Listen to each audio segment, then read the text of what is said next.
Hello everyone, this is Micah Bestick. I'm one of the dietitians with St. Vincent's Weight Loss Services. This is the road ahead. You're preparing for weight loss surgery class. I am on the left there, and you have also maybe met Kat Petticelli. She is on the right.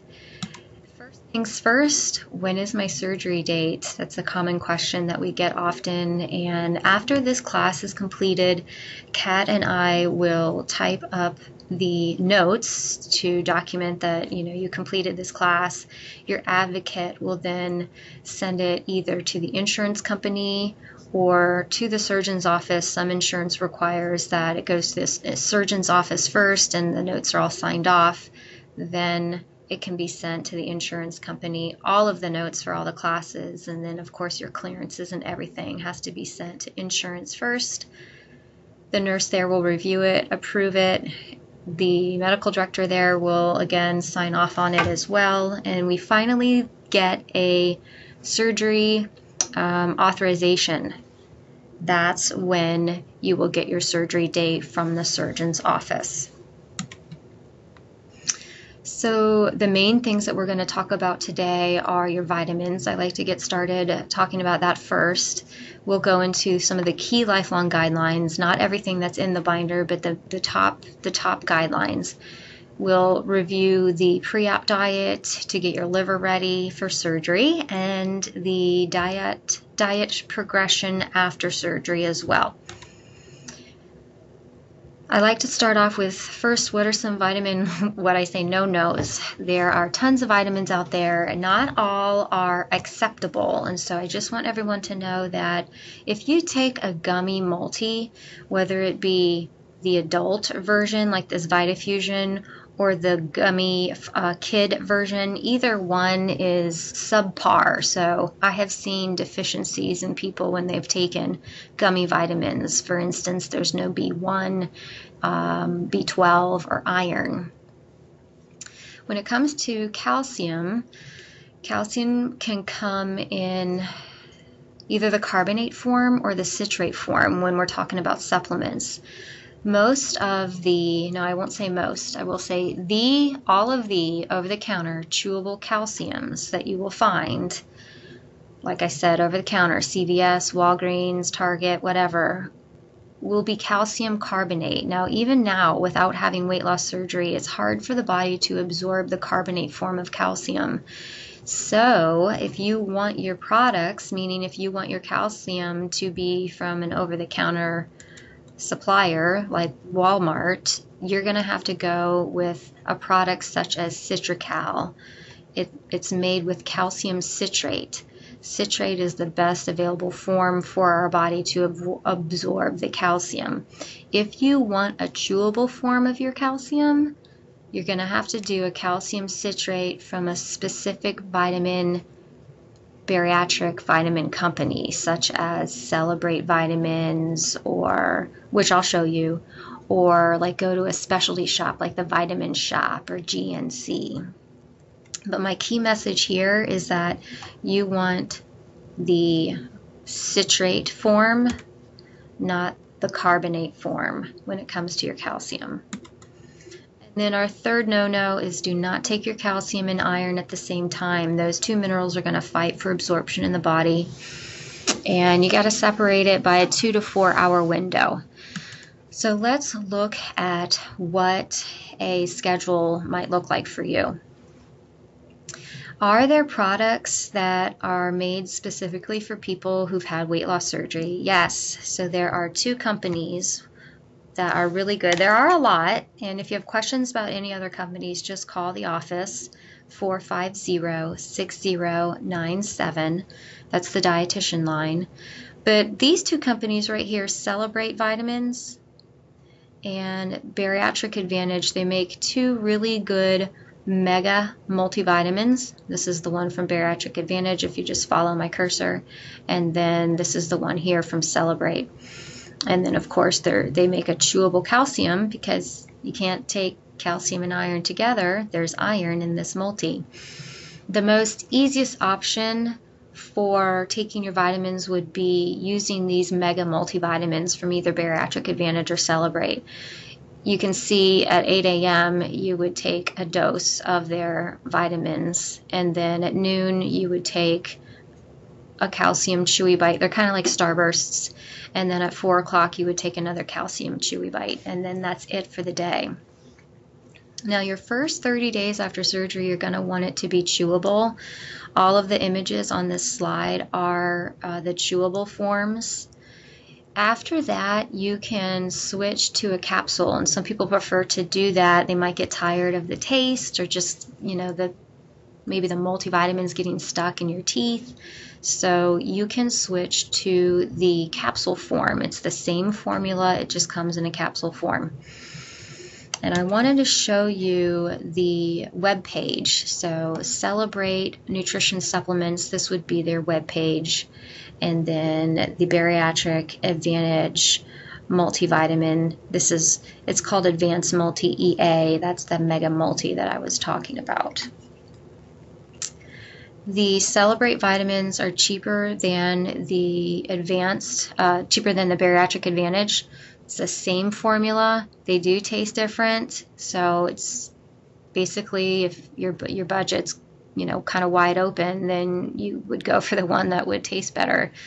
Otherwise, you're not going to be wanting to take your vitamins, and I've got to make sure that you take your vitamins. The cheapest route will be option 2, which would be what you can see up here, over-the-counter daily schedule for bypass and sleeve, option 2.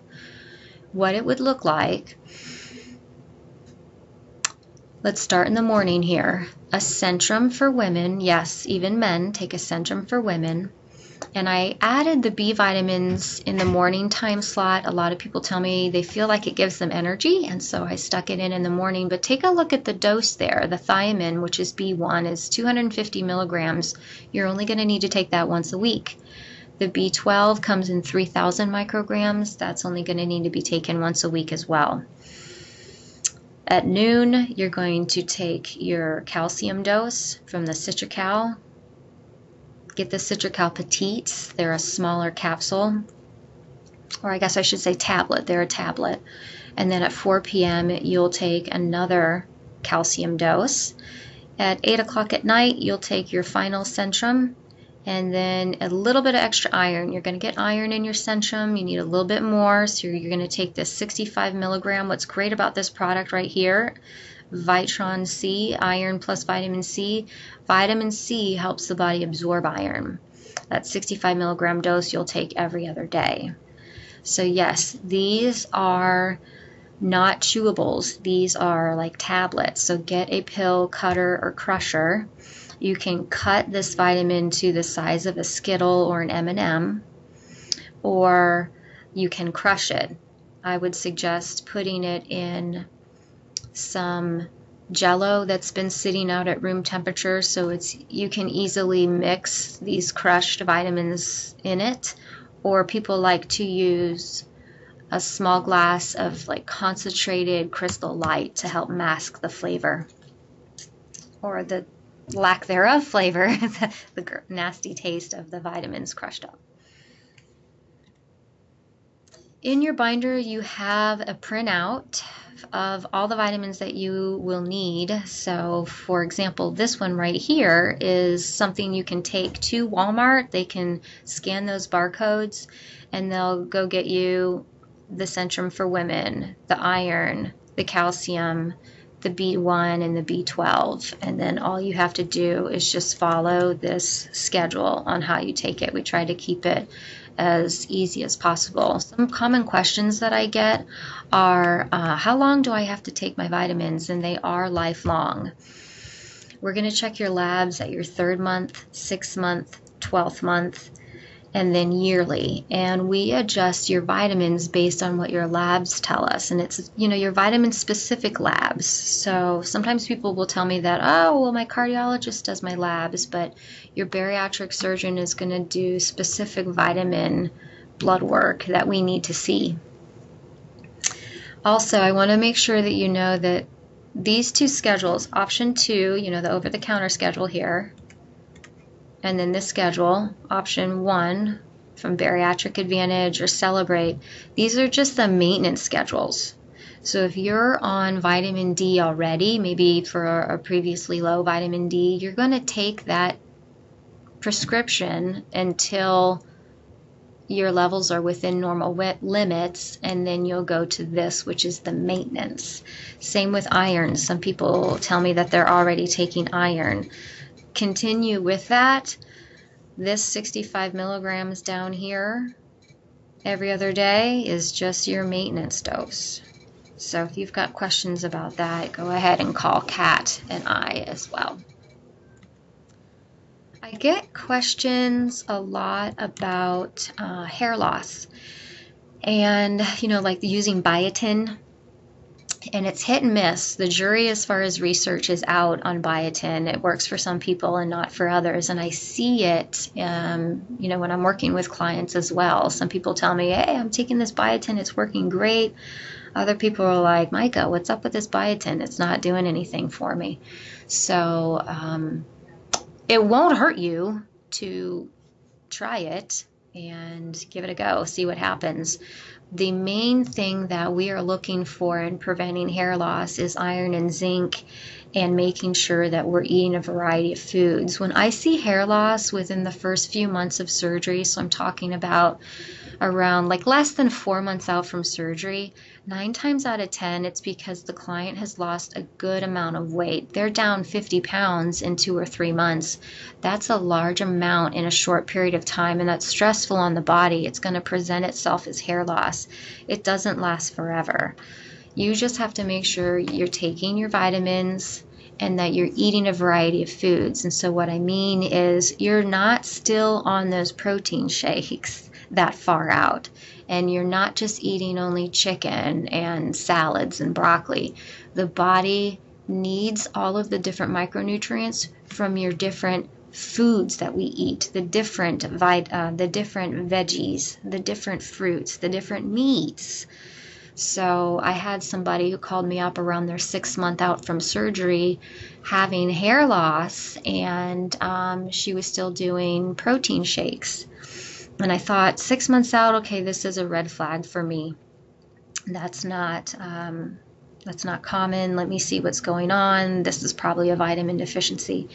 She's taking her vitamins religiously, but the problem was her lack of food variety. She was just doing chicken, protein drinks, protein bars, and like some mixed vegetables or salads, and that's it. I had to tell her to get off the bars and the shakes and start eating food. How about trail mix? How about yogurt? How about a hard-boiled egg? How about peanut butter and apple?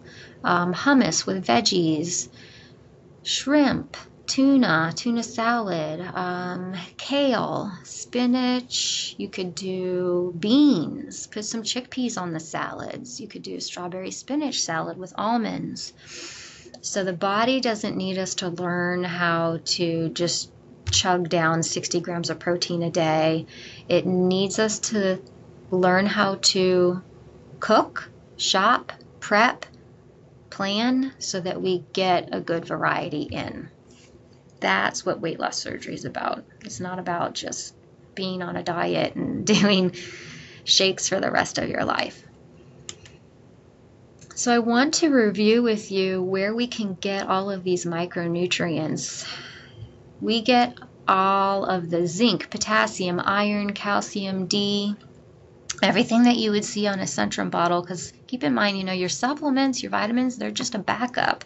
The body prefers it from food, and yes, even though you're going to be using a smaller plate, it does make a difference. You've got to make it count, so you got to get that quality in. You got to get that bang for your buck when it comes to food, no empty calories.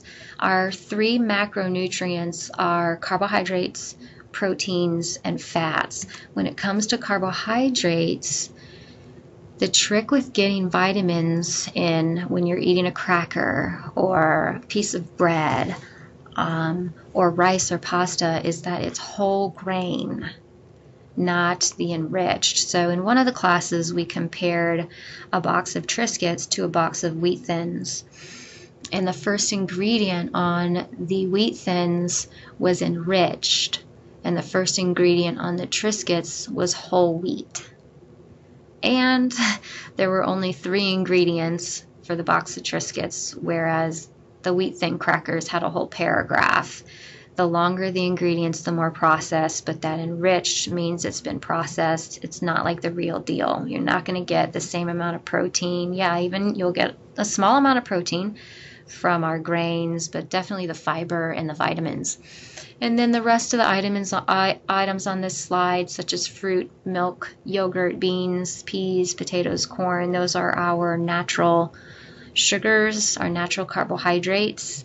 You're going to get not only calcium from milk, but potassium from milk. Beans have tons of iron. Potatoes have tons of potassium. So these foods are quality foods.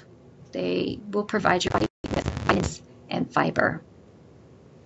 Proteins, it's nice to remember it's not just meats, because some people struggle with the texture of meats. Keep in mind, a lot of the meats after surgery that people consume lifelong are going to be tender, not like a dry piece of chicken breast from the grill. But you'll also get protein from eggs, cheese, milk, yogurt, anything from an animal. But please, please, please do not forget your plant proteins, like your beans, chickpeas, kidney beans, hummus, tofu. I usually tell people, just give tofu a try. It sounds funny, it's from soy, but it will really take on, if you find a good recipe. I've made tofu pumpkin pie.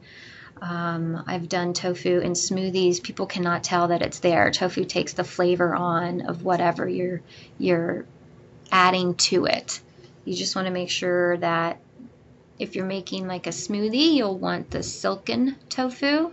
And if you're doing something more for like a lasagna, you'll want kind of more of a firm tofu. But a good recipe will tell you exactly what to use. Give it a shot. Don't diss it until you've tried it.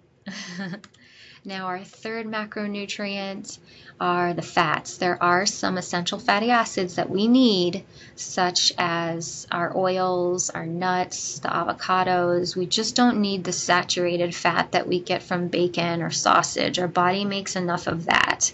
We don't need to take any more in. And I put a picture of this Brummel and Brown up here. It's this yogurt that doesn't have any trans fats in it, and it's supposed to be like a margarine, but it's made with yogurt. My son likes it on his toast. It's a good option for you. I like to remind people after surgery there's no special diet for you. You're going to do what we recommend, which is the DASH diet. It stands for Dietary Approaches to Stop Hypertension. It's good for anybody, whether or not they have high blood pressure. And a day in the DASH might look like this. You've got fruit for breakfast with some oatmeal. Lunch is a salad. They've got grapes and apples and walnuts on there. There's some hummus and veggies. Dinner is... This is actually tofu stir fry. You could do chicken stir fry, some brown rice, edamame. There's a couple small cookies on there. I think they're like gingerbread cookies. And a nice fruit yogurt parfait. The key message for you guys is you're not going to eat this volume of food. These are the types of food, but remember, your plate's going to be like a saucer plate, what you would put a teacup on. Now, as far as normal eating is concerned, what we like to remind people, and I tell people, if there's one thing that you take away from this class, it's this title right here on this slide: Listen to your body. In one of our post-op meetings a few years ago, and I hope you know about the post-op meetings or have gotten a schedule from either myself or Kat or your advocate. These meetings are free to you guys. We have a stress management therapist that does one of the classes. Kat does a class. Our nurse does a class. We have a behavioral therapist that does these classes. Support is key when it comes to lifelong success after weight loss surgery. So let me get back to my story. We had a lady who came to one of our post-op meetings. She had surgery down in St. Augustine at the Flagler Hospital. And she was about 3 months out from her sleeve, having trouble tolerating food. Food was coming back up. And I thought, this isn't normal. So she told us what she ate, and I can't remember everything that she was eating, the types of foods, but the group said to her, wow, you're eating all of that? Because she was eating about 5 times a day, and the lady said, well, yeah, my surgeon told me I needed to eat 5 times a day, and I needed 70 grams of protein. And the group then said, well, your stomach gives a rat's tail what your surgeon said. That's too much food. It's coming back up. Your body is telling you it is too much food. So listen to your body. And a good place to start after surgery is by using 1/4 cup measuring cups. And I mention that a lot throughout this talk. So basically, it's okay if you are not hungry for breakfast. You don't have to eat something. If you do, let's say you do eat breakfast and you know you're not physically hungry, you're going against the surgery. This is a metabolic procedure. It is designed to use your stores. You will not go into the starvation mode.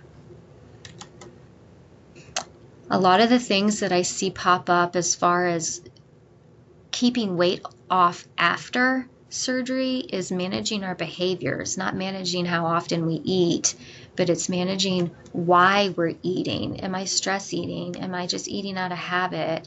Am I mindlessly eating while watching TV at night?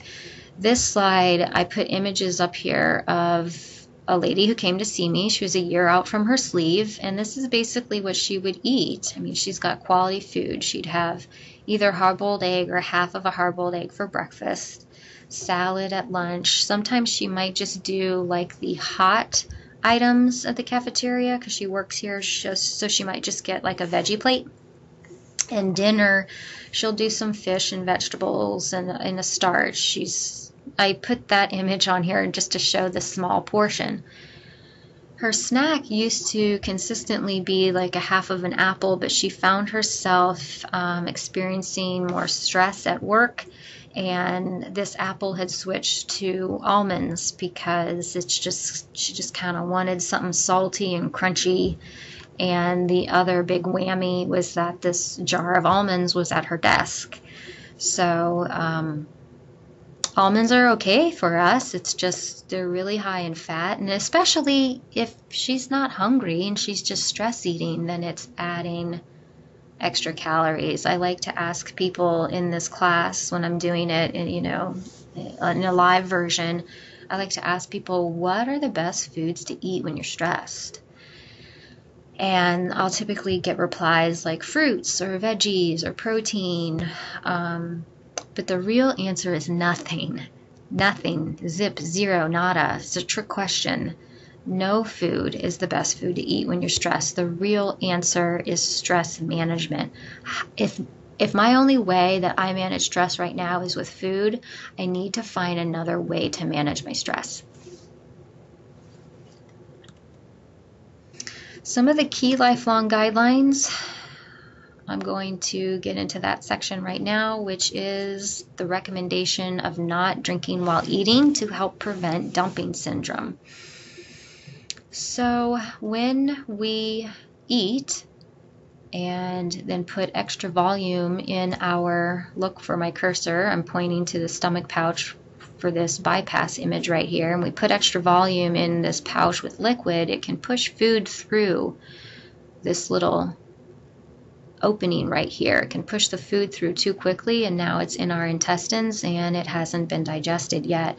The body's got to try and digest that. So our surrounding cells are going to secrete a bunch of liquid into this part of the intestine to work on those food particles, but that's where we get the severe bloating, cramping, abdominal pain.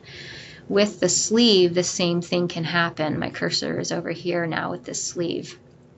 We have a little pylorus sphincter or valve that controls the rate the food leaves the stomach to go into the duodenum.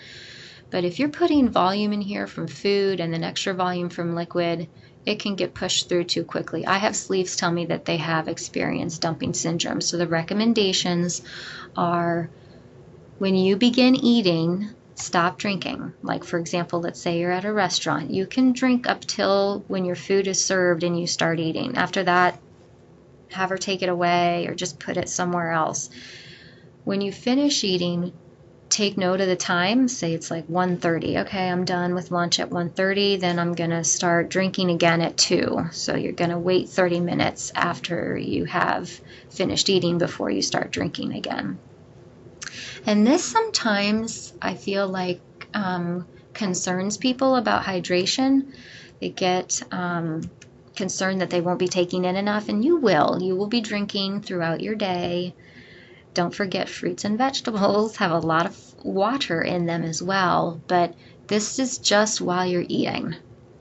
If you're chewing it up good enough and you're eating slow, you won't need liquid to get it down. And there is a good visual here that this gentleman does. He has this video posted on YouTube, and I'm going to play it for you guys. It's a good visual to help remind us not to drink while we're eating.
So that is a good visual. Hopefully you were able to hear it. I had the volume turned up on this video and then on my desktop as well. Good visual on how water can push that food through too quickly. So when you start it, you can drink up to your meal. Again, when you start eating, stop, wait 30 minutes before you resume drinking after you've finished with your meal.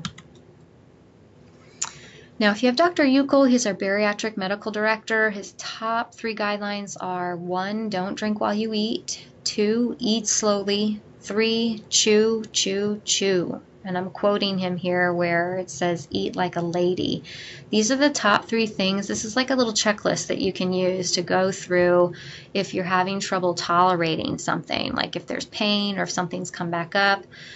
Okay, did I eat that slowly? Did I chew that up good enough? I put these images on here. The Queen of England is who I picture when I hear eat like a lady. Or I put an image of a lady eating what I call European style. The fork is in the non-dominant hand and it's upside down. And then they use the knife in their dominant hand to push the food onto the back of the fork. So it's kind of, I guess, like, you know, obviously you're eating less amounts in each bite, but I guess you could use chopsticks too. Instead of us, you know, in our Western culture where we can use the fork and like basically shovel it in our mouth, and we've got a lot of food. And we're waiting for our next bite before we've even finished chewing on the food that's in our mouth. So just slow down when you're eating. Focus on eating. Don't be distracted with commercials, TV, driving, sometimes even talking to people. You're going to really need to focus on yourself and how you're feeling, because you need that to identify when to stop. Yes, I recommend a 1/4 cup measuring cup, but sometimes once people advance to soft foods, 3 bites and they're done. It doesn't last like that for the rest of your life, but obviously in the very beginning. My favorite of the lifelong guidelines are to use the small plates, the small bowls, and small utensils. I'm talking about, look at the cursor here, these cocktail forks, not just the small salad fork. Now keep in mind, water is the ideal beverage. I've got some people who do Crystal Light and that's like their only source of fluid. Just try to do a glass of water for each Crystal Light that you do as well.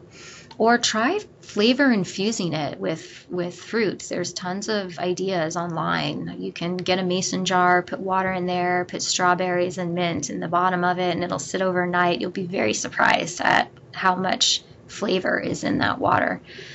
By now, I feel like most people have heard about no soda pop. The carbonation is uncomfortable for people.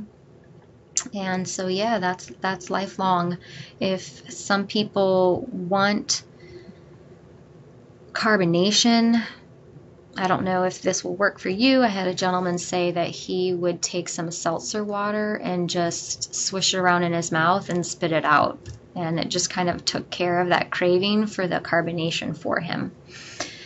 Keep in mind, the first month after surgery, we're worried about hydration. Caffeine can have a diuretic effect, so make sure that you're doing caffeine-free beverages. And I like to warn people, like if you're going to be going through caffeine withdrawals, then you need to prep for that beforehand. So get yourself off of the caffeine before you go into the OR. You don't want to be trying to recover from surgery and having caffeine withdrawals as well. Do people eventually end up drinking caffeine? Yes.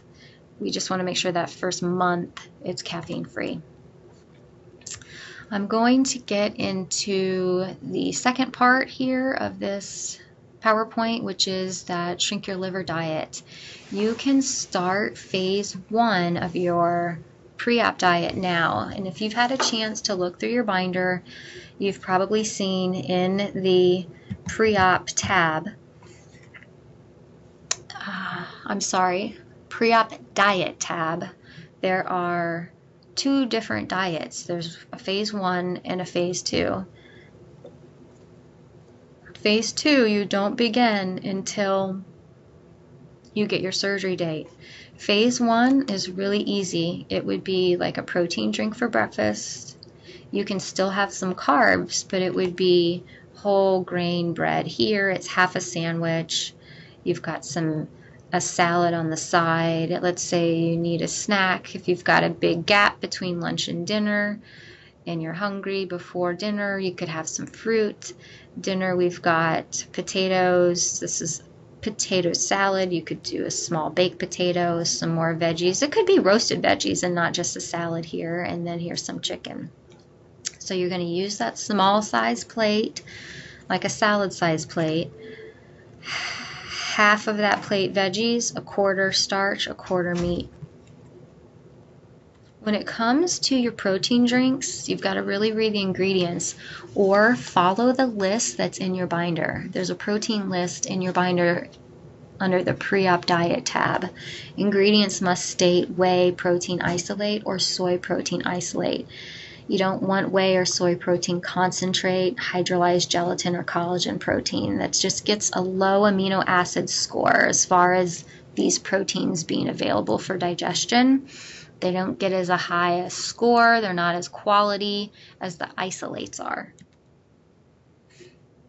We get questions often about pure protein or muscle milk, and so we just kind of wanted to show you, well, this is what Premier and muscle milk look like.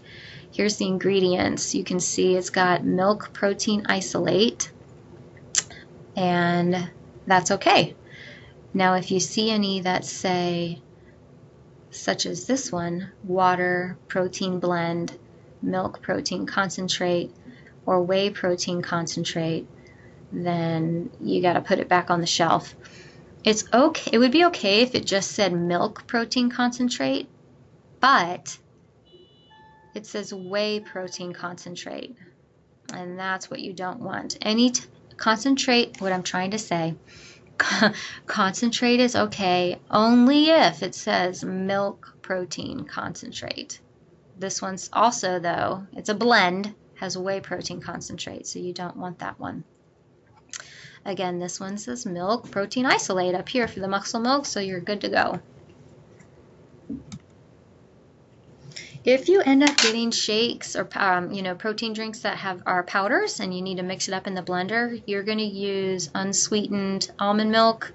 You can use powdered peanut butter to help give it extra flavor. Some people like to sprinkle some of this in the blender with it, or say you have like a vanilla protein powder and you can use an orange Crystal Light packet to make a creamsicle. You can basically doctor up the taste of these protein drinks. You just don't want to add fat like from regular peanut butter or carbs from the cow's milk or fruit. So that's why we've got the almond unsweetened milk in here. 2 weeks before surgery, so this is how it's going to go. You're going to be on a diet like this, phase 1. You're going to go in for that final appointment with your surgeon before surgery. You got to have a updated history and physical appointment. That's when you get your surgery date, and that's when you start phase 2. It's 2 weeks before surgery.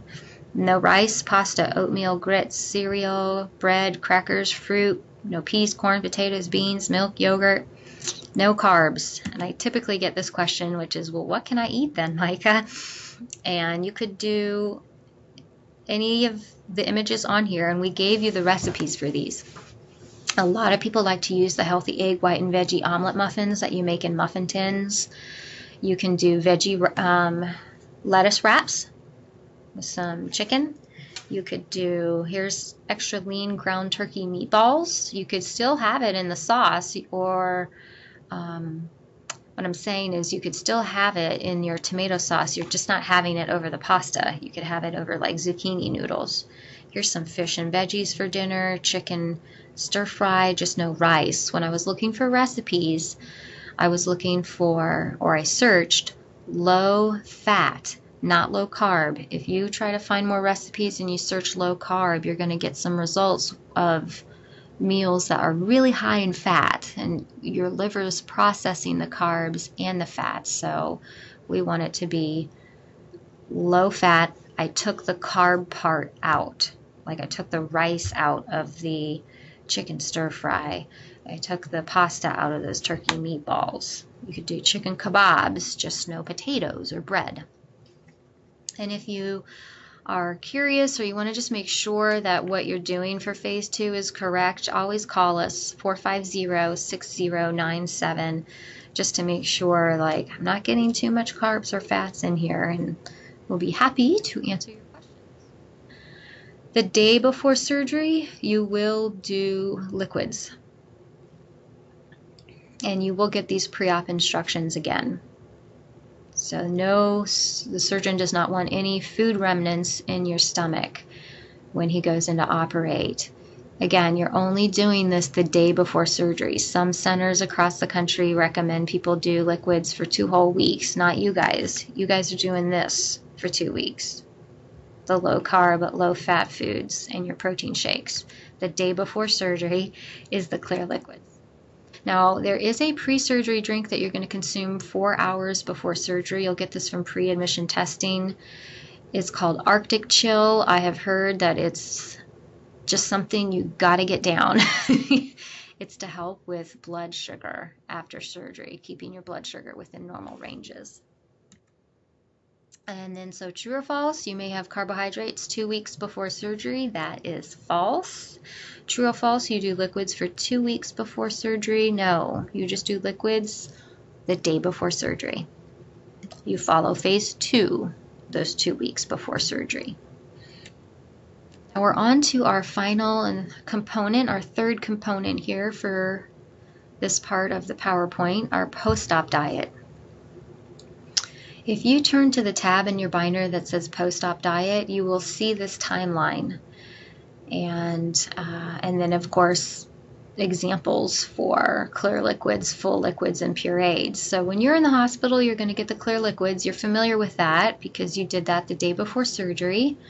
It's sugar-free Jell-O, sugar-free popsicles, broths. I recommend you start making some broths now and freeze them, because you're going to appreciate homemade broth before, over boxed or bouillon. They're going to taste a lot better. So those first 2 days are clear liquids. You can't see through clear liquids. And on page 3 of your post-op diet handout, there are examples of what clear liquids are. On your 3rd day is when you will add in your full liquids. Full liquids would be like low-fat cream soups, low-fat yogurts, low-fat puddings. It's just really important to note that if there's any chunks of food in there, say you're having a cream and mushroom soup, if there's any chunks of mushroom, you're going to want to take that out. So if you're having the sleeve, the first 10 days, you're going to do clears and fulls. If you're having the bypass, you do clears and fulls for 2 full weeks for 14 days. As you can see on this table here, do purees on your 14th day for bypass, 10th day for sleeve. And this is a good slide that I should have had up on the screen for you to help reiterate that. So use your blender for purees. I tell people to make a pot of chicken vegetable soup, ladle some out, blend it up. It's going to look funny, but it will taste good. You're going to need the liquid from that broth to help it from getting clumpy in the blender. Sometimes people tell me that they just want to puree up some chicken, which is fine. Just make sure that you're putting some chicken broth in there with it. Now these products here, you can find them in the baby food aisle. Some people like to use them. It's a mixture of fruit and vegetables. Like this one here is spinach, apple, and something else. They're tasty. You're not going to eat the whole thing, so just, have like half of it or however much you can at one time and put it back in the fridge. Use a baby spoon to help you. Use your quarter cup when you're doing your broths, when you're doing your yogurts. Like this is a full cup. I would spoon some out into a quarter cup. Make a half of a protein shake. It'll take you an entire day to drink a protein shake, so you just think little and you're sipping. You will tolerate it if you just go slow and you do small portions. Now, people will advance as tolerated from pureed food to soft foods. So that means they might be on purees for 5 days. They might be on it for 3 days. How do you know you're tolerating your food? It doesn't hurt when you eat it and it's not coming back up. Soft foods is more than just mac and cheese and grits though. You got to think food that has vitamins. It's just that the texture of it is soft, like eggs, cottage cheese, a pot roast, canned fruits. So yeah, you're still going to need to, or I encourage people to try fruits and vegetables, but you're not going to be trying an apple. You're going to be doing the peaches, or peel the apple, slice it up, put it in a bowl with some cinnamon, and put it in the microwave. And now you've got the soft apple. You've got some potatoes and carrots here, and then some minced up soft meat. Put that in the measuring cup. So put a little bit of meat in that 1/4 cup measuring cup, a little bit of the carrots, a little bit of the potatoes in that 1/4 cup measuring cup. It all goes in that 1/4 cup.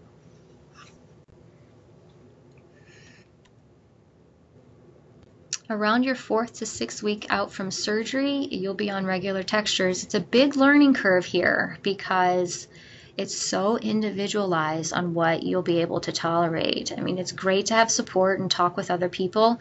Just don't compare yourself. If someone is able to tolerate something that you're not, that's okay. You're just not there yet, and that's fine. And if you're able to tolerate something someone else can't, and you might think, well, what's wrong with me? Did he cut enough of my stomach out? He did. It's all right. Maybe you just don't have as much swelling. So listening to your body, honoring it. And what I love about this slide is all the color from our regular textures. We get a lot of vitamins from those colors in our foods. Again, this is our line, 450-6097. This is our email. We have a class that we've designed specifically for people who are about 1 or 2 months out from surgery, and it's included in the post-op schedule. It's the 5 o'clock class.